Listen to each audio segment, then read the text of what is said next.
vous salue tous dans le précieux nom de notre Seigneur Jésus. J'espère que vous allez bien et que la paix soit sur vous et le salut. Parce que il y a une chose que certaines personnes ne savent pas.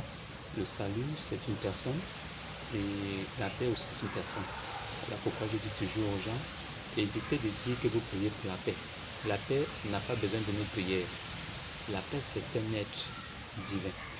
C'est comme le salut. Le salut aussi, c'est un être divin. Et personne ne peut le perdre. Si cet esprit, cet être divin vous possède, il ne vous lâche plus. C'est comme ça que cette promesse s'accomplit en nous qui croyons sans avoir vu.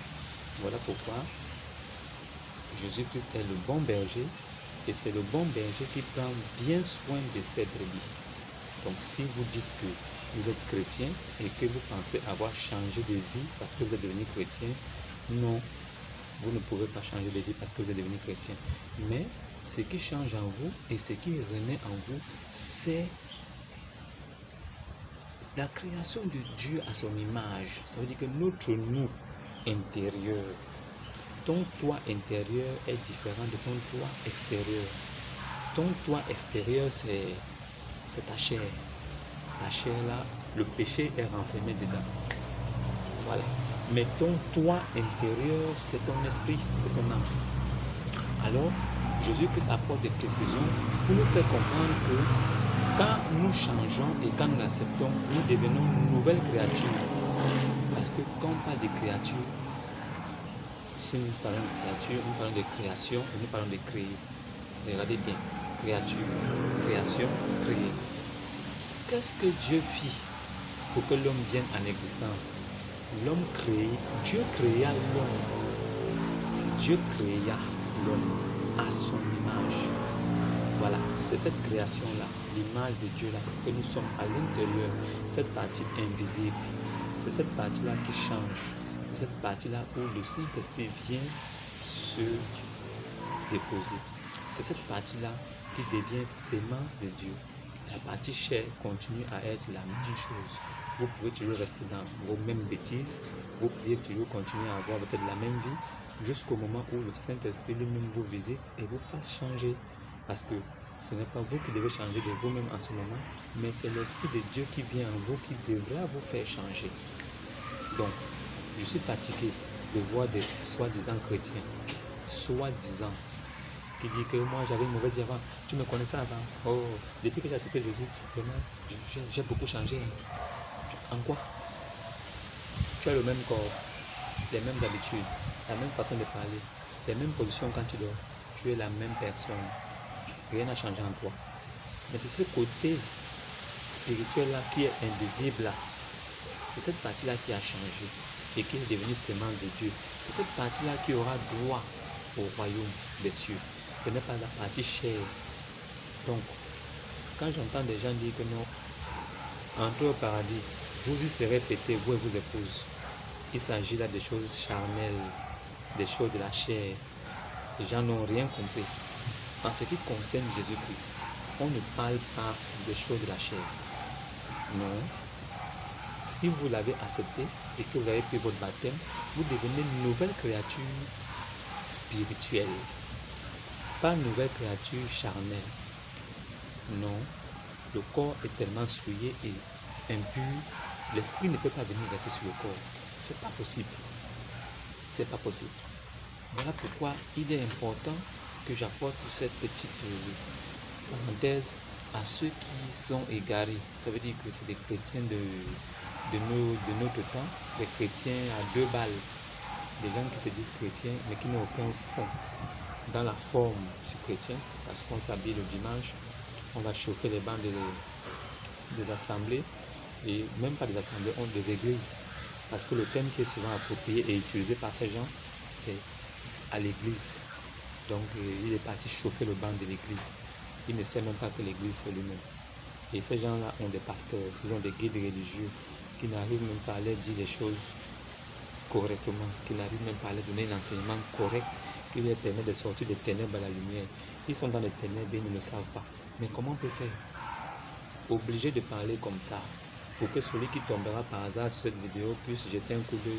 Si l'esprit le touche et qu'il l'écoute, il y a plusieurs vidéos comme ça. Je ne suis pas le seul qui suis dans cette voie-là. Il y a d'autres personnes aussi qui sont dans cette vérité et qui passent leur vie à parler de la vérité. Croire en Jésus et en Dieu n'est pas compliqué. C'est carrément la liberté. Il y a des fardeaux que tu pourras déposer. Tu te débarrasseras de beaucoup de choses qui te sont lourdes.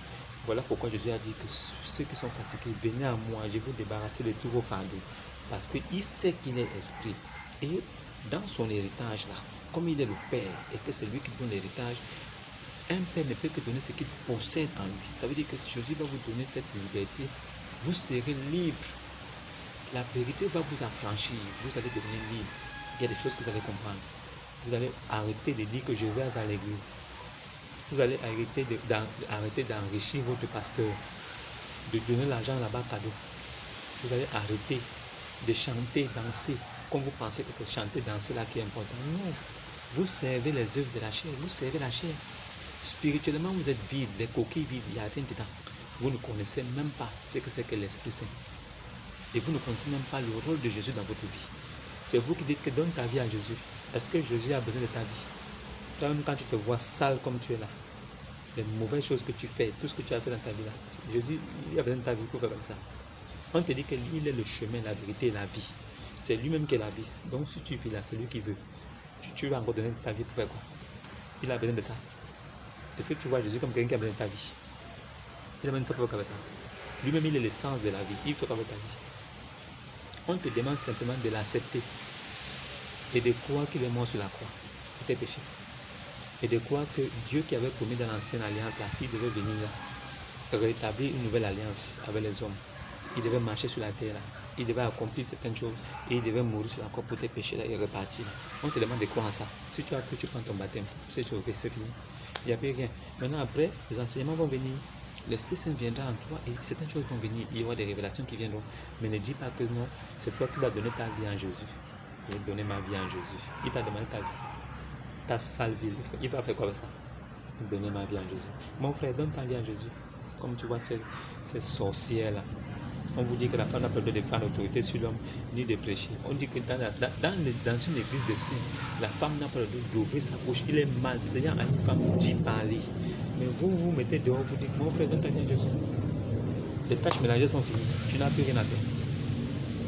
Au lieu d'aller t'occuper des choses de la cuisine, de la maison, non, c'est des choses de Dieu.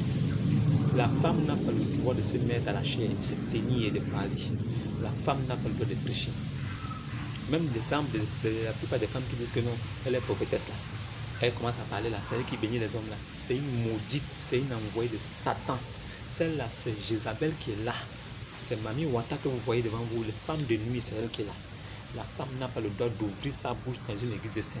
Elle n'a pas le droit. C'est une interdiction formelle. C'est un commandement du Seigneur. Si c'est le Seigneur Jésus qui l'a envoyé, je pense qu'elle doit fermer sa bouche. Aller s'occuper des enfants à la maison. Mais si c'est un autre Seigneur, qu'elle continue. Parce qu'il y a deux choses. Nous, on sait qui ont pris et on connaît le nom de notre Dieu. Si c'est vraiment lui, nous, on sait que ce n'est pas lui qui les a envoyés. Mais il y a d'autres seigneurs. Oui, il y a beaucoup d'autres seigneurs qui peuvent venir et les envoyer. C'est possible. Mais si c'est Jésus, c'est pas lui. Nous sommes assez capables et outillés pour dire que ce n'est pas lui qui les a envoyés. Parce qu'elles ont cette interdiction.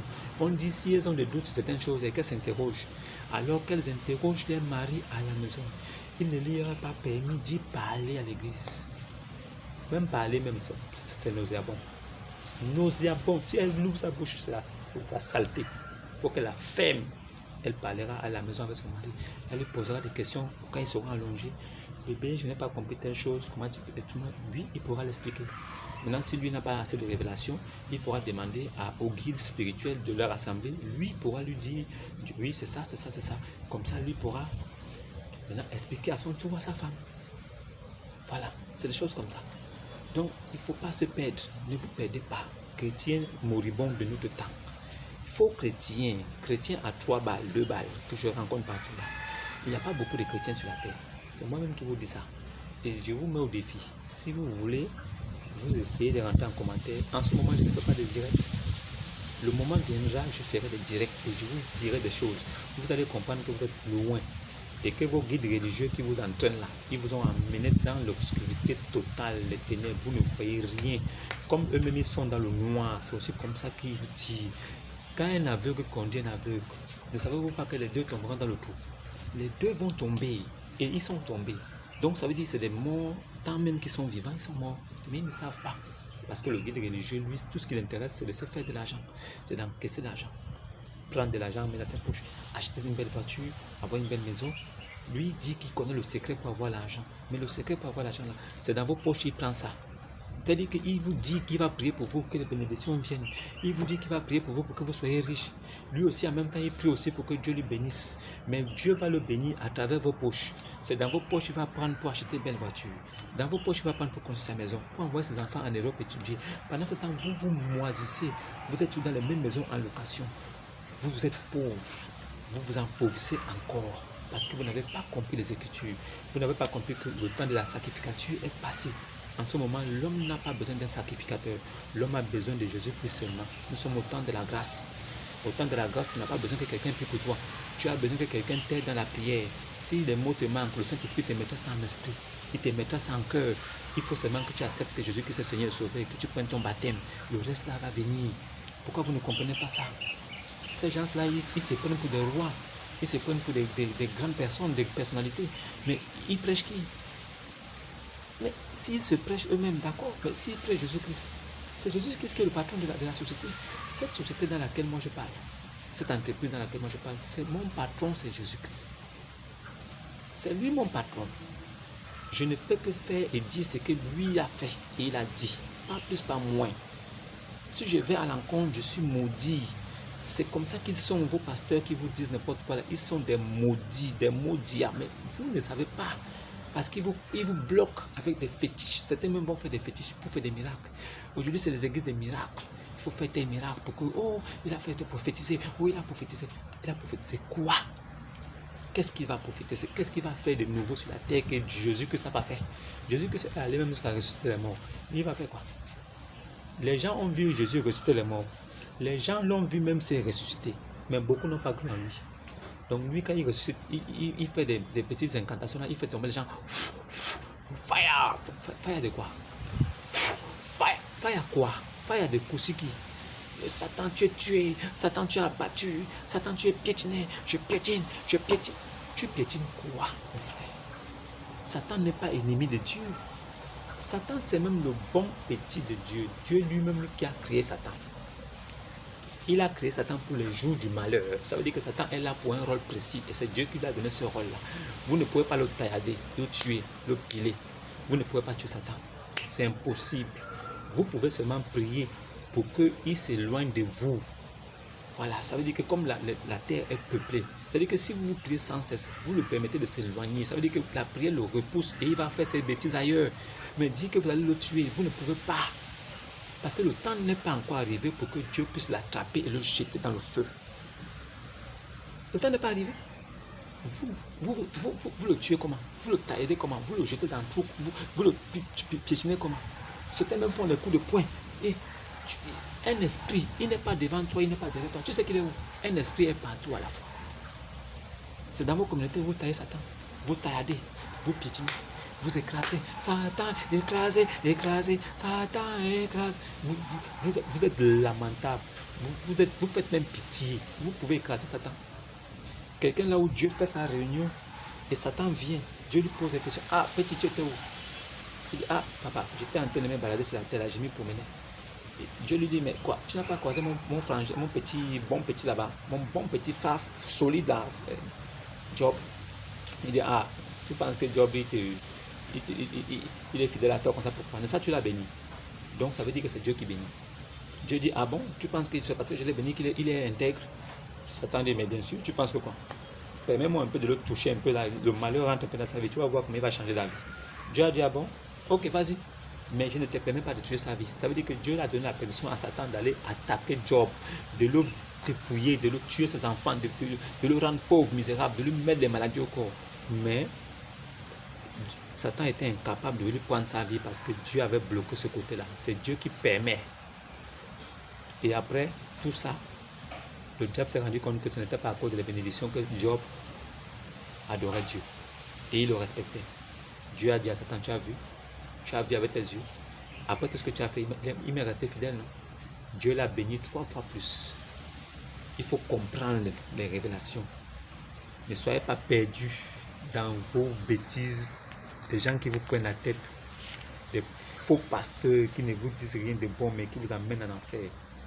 Vraiment, réveillez-vous.